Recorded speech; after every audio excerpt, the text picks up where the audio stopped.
In a quiet village nestled between green hills and winding rivers, lived a poor man named Ravi.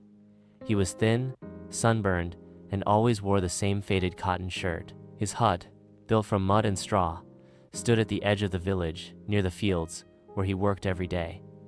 Ravi didn't own any land.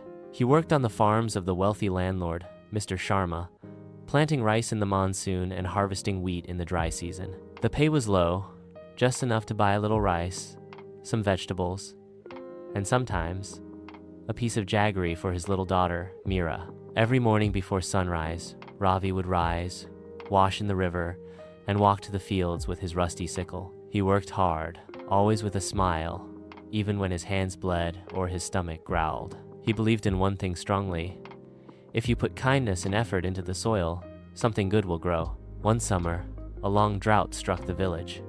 The wells dried, crops failed, and many farmers gave up hope.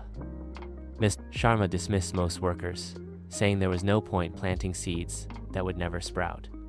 Ravi, jobless now, didn't know how he would feed Meera. But Ravi didn't stop believing. With his last few coins, he bought a handful of old millet seeds from a traveling vendor. Everyone laughed at him. "You're planting in cracked earth, Ravi. It's useless." Still, he worked alone on a forgotten patch of dry land near the riverbed, digging by hand, watering the seeds with water he carried in a pot every day. Days turned into weeks. Then, one night, the rains came late, but heavy and kind. The next morning, tiny green shoots had broken through the soil. Ravi's millet grew tall and golden. While most farms remained barren, his little field danced with life. He harvested enough to feed his family for months and sold the extra grain in the town market. News spread quickly. People began to ask how he had done it.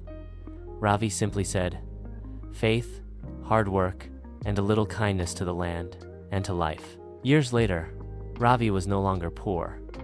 He taught others to grow food using traditional seeds and sustainable methods. His story, once a tale of struggle, became a seed of inspiration for the whole village. And, under the same stars he once stared at in hunger, Ravi sat one night beside Meera, now a teacher, smiling as the wind carried the sweet scent of ripe millet across the land.